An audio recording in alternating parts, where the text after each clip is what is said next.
Hi, welcome to the Quantity Surveying Studio.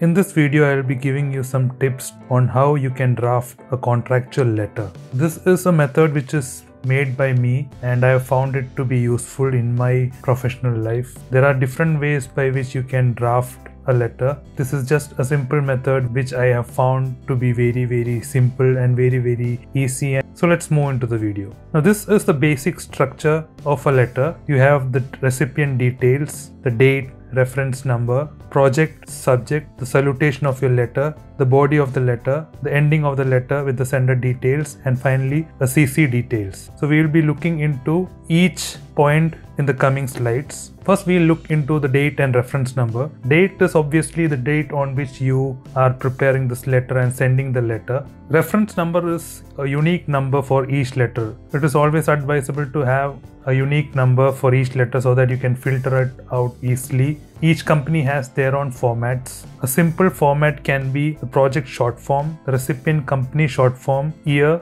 the month, the letter number. For example, let's say your project name short form is ABC. You're sending this letter to a company called XYZ. The year you're sending this letter is 2021. You're sending it on February, so 02. The letter number is 005. So this is one example of a reference number. There can be another letter that you're sending to company called JKL, because there will be different parties involved in a project. There will be a subcontractor, there will be the client, the consultant, a specialist nominated subcontractor. So you will be dealing with them all and you will be writing letters to everyone involved in this project. So it is always advisable to mention the company name in a short way so that you can filter it out easily. From this format, you can filter out how many letters you have sent to a company XYZ. You can also filter out how many letters you had sent in the month February or March or December. You can also filter out in 2021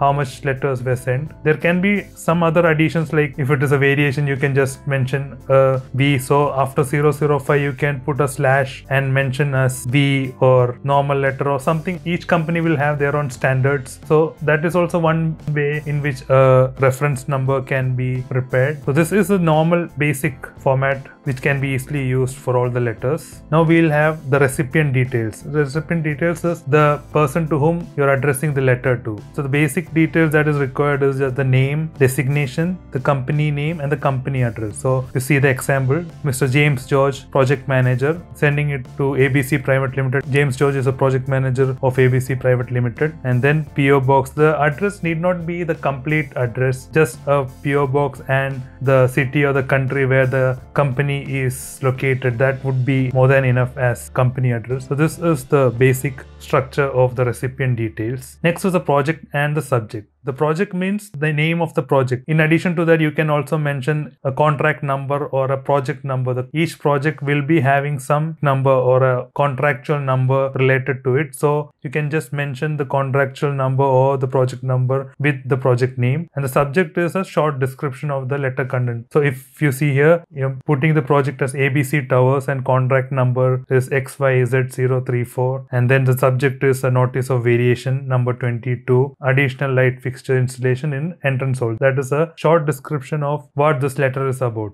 Next is the main important thing, that is the body of the letter. So here I have made a structure to easily draft the body. So the body will contain two paragraphs, paragraph 1 and paragraph 2. The paragraph 1 will have two sentences. The first sentence will be why the letter is prepared. The second sentence will be what documents prompted this letter. Now the paragraph 2 is mainly divided into three sentences. Sentence 1, 2 and 3. I put 2 here, should be 3. So there are three sentences. The first sentence will be what contractual clauses require this letter. The second sentence will be what are the rights of the sender. And finally, the third sentence will be what action is required from the recipient. So I'll explain it more detailed. So here, first paragraph, your first sentence is why the letter is prepared. There will be a specific reason why you're writing this particular letter. That needs to be mentioned in your first sentence. It can be a letter as a notice of variation. It can be a normal letter with regards to delay in something. or it can be with regards to delay in getting materials or delay in inspections. So that main reason is mentioned in the first sentence. Now second sentence will be there might be some documents which relates to this particular problem or what you're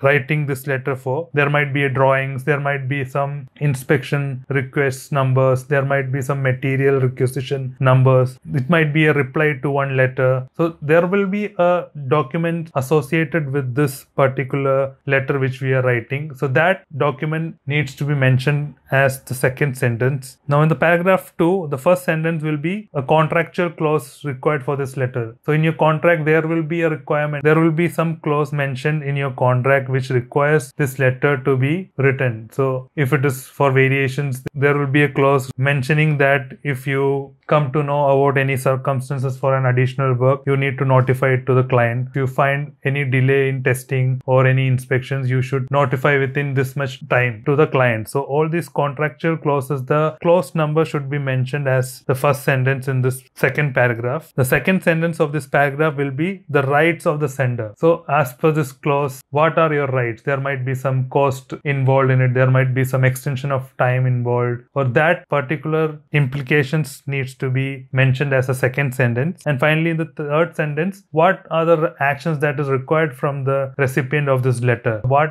the client should do if it is a delay of something, what the client should rectify it, or the client should arrange to get the materials as soon as possible, the client should arrange to inspect or test a particular work as soon as possible so that it will not delay the project. If it is an additional work, the client should verify it and give approval for a work order or give an approval to carry out the work. So the required action is mentioned in the last sentence of this paragraph. Finally, the sender details, you will mention the name. Similar to the recipient details, you will be mentioning your name, the designation. So if you are a quantity surveyor, you will be drafting this letter for your project manager or your project director. If you see Kevin Thomas, project director, and the name of the company. The address is not required in the sender details. And finally, the CC detail, that is to whom all you are sending this letter as a CC. The name, designation, and company name is required. So if you see the example, Mr. Matthew K, contract, you're keeping the CC to the contracts manager, the senior QS, and mention the names and the company name also. So let's see a scenario. So you are a QS of the company called ABC Contracting Limited. So you received some comments in a drawing. The number is given and it was received on 1st Feb 2021, which shows some additional light fixtures from the design drawing. And in your contract, clause number 13.1 states that if you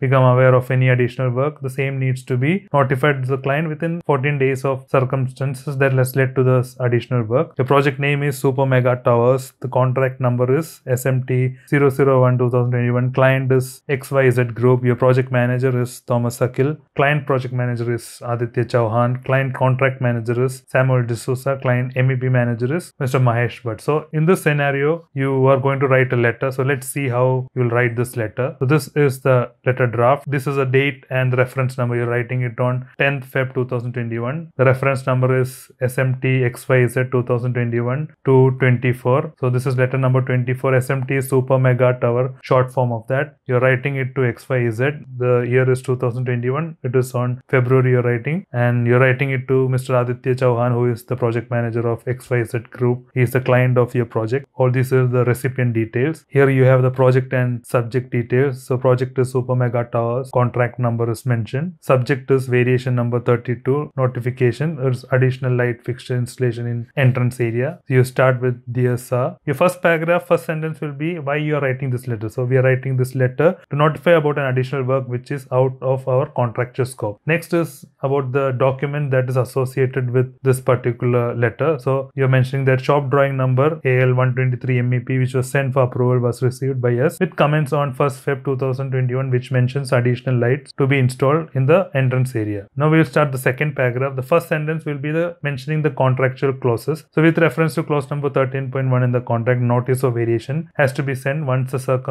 circumstances for any additional works out of our scope has aroused. Now the second sentence will be the rights of the sender. So we also reserve our right for any cost and time implications arising from the same, and the details shall be submitted in due course. And finally, the last sentence will be what is required from the recipient. So kindly request your approval for carrying out this additional work at the earliest. Yours sincerely. So your project manager is Thomas Akil, ABC Contracting Limited. You're sending this letter CC to Mr. Samuel D'Souza and Mahesh Bhatt, who are the contracts manager and MEP manager of XYZ Group. So this is a simple letter. All the details have been included for this letter, and it is just simple and easy to understand. In most companies, what happens is that even though you are a quantity surveyor, the letters are drafted by the higher management. So they just get the details from you and then they just draft the letters. So you are not kept involved in all those contractual correspondences. So hope this video was helpful and informative. Please do like this video if you have found it to be useful. Please do subscribe to this channel for more informative videos like this. Keep learning, stay safe, and thanks a lot for watching. Bye.